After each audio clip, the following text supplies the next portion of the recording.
July 13th, 1993. The racing world was devastated by the loss of its talented driver, whose passion and skill had earned him numerous victories and a place in the hearts of many fans. His legacy continues to live on in the memories of those who admired his racing powerness and his vibrant spirit. This is the tragic story of NASCAR driver Davey Allison. Growing up, Allison participated in football, but settled upon automotive racing. He began working for his father in the NASCAR Winston Cup Series team after graduating high school. He began his career in 1979 at Birmingham International Raceway in Alabama. In only his sixth start, Allison won his very first race. By 1987, Davey Allison would be a regular in the NASCAR Cup Series. On May 3rd of that year, it would become the most infamous day in NASCAR history.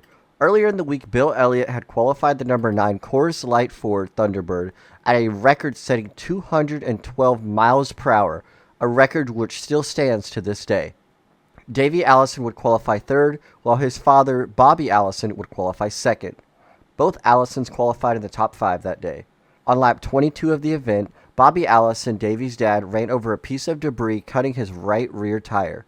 The car turned sideways, lifted into the air, became airborne, and crashed violently into the front stretch grandstands near the start-finish line. The car landed back on the track and collected a number of other competitors. Davey was ahead of his father at this time and saw the crash unfold in his mirror. Bobby Allison was not injured, but the crash did injure several spectators, and the race was red flagged for approximately 2 hours and 30 minutes. Later on in that same race, while running second, Allison passed leader Dale Earnhardt Sr. on the backstretch and pulled away for his first ever Winston Cup victory. Statistically, 1992 was Davey Allison's best season in the Winston Cup Racing Series. Davey Allison started 6th in the 1992 Daytona 500. He would dominate the event, lead 127 laps to join his father as a Daytona 500 winner. After the Daytona 500, a pattern started to emerge. Just as early weeks 6 and 7 showed the unstable ride the 28 team would take and the toughness a title shot would demand. Davey Allison had a vicious crash at the Bristol weekend and broke some of his ribs. Just 7 days later, Davey Allison would become victorious at North Wilkesboro, driving phenomenally even with broken ribs. Despite injuries still, by race 9, Davey Allison would still pick up the win at Talladega. The pattern really started to emerge when they would win one week. By the 1992 All-Star race, Davey Allison figured out how to wreck and win in the same night. In the final 10-lap segment of the race, Dale Sr. led, followed by Kyle Petty and Davey Allison. In the third turn of the final lap, Petty got under Earnhardt's car and spun him out. Davey Allison then saw his opportunity to throttle up and stayed door-to-door next to Kyle Petty.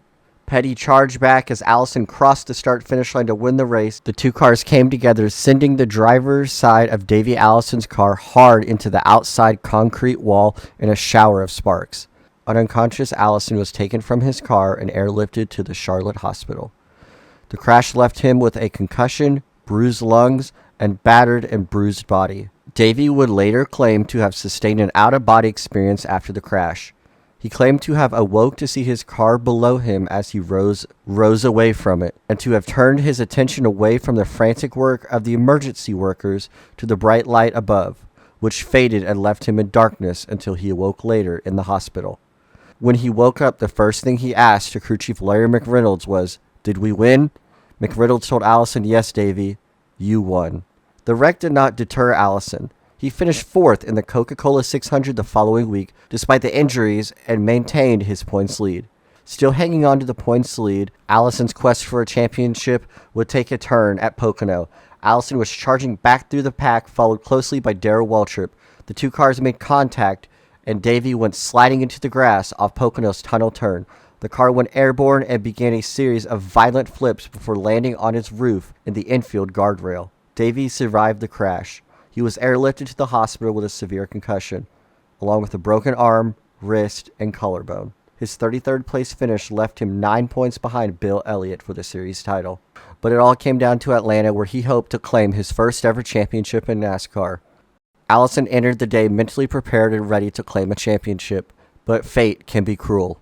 The two other championship contenders, Elliott and Kwiatkowski, were having an all-out battle for the ages, battling and swapping for the lead much of the event.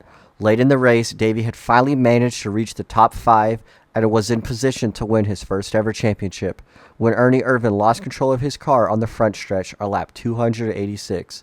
Davey could not avoid Irvan's spinning car and plowed straight into the number 4 car. Allison's tumultuous season was over, and his championship hopes were vanished. That was it. The championship was gone, and we knew it. Davey Allison's long, tough, emotional season has come to an end. With everything that Davey had been through, our team had been through, we wanted to finish the 1992 season on the racetrack. And off they took, running up pit road to try to wait for the car to be pulled in. So believe me, there is no quit here in this Havoline team. We didn't quit. That was a sense of pride for Davey Allison. That's just how we were. Everybody. I think the only sheet metal on it was the roof and a couple of doors and maybe one of the quarter panels. And I said, you know what? That makes a classic statement about the 1992 season in Davey Allison. We never gave up, but we wasn't in victory lane or holding that championship trophy like truly we should have been either.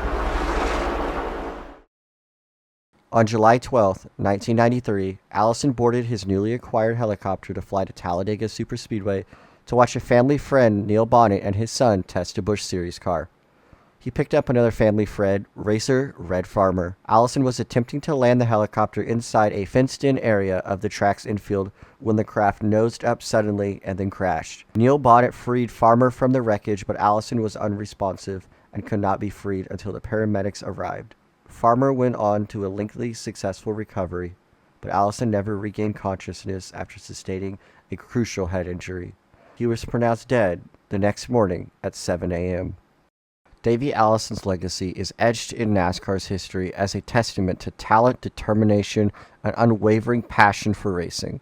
His remarkable career was not defined by his victories on the racetrack, but by the undeniable mark he left on the sport and those who had a privilege to witness his skill and dedication to racing. Davey's spirit continues to live on and inspire racers and fans alike today, reminding us that perseverance, courage, and a love for what you do can propel you to greatness, just like Davey.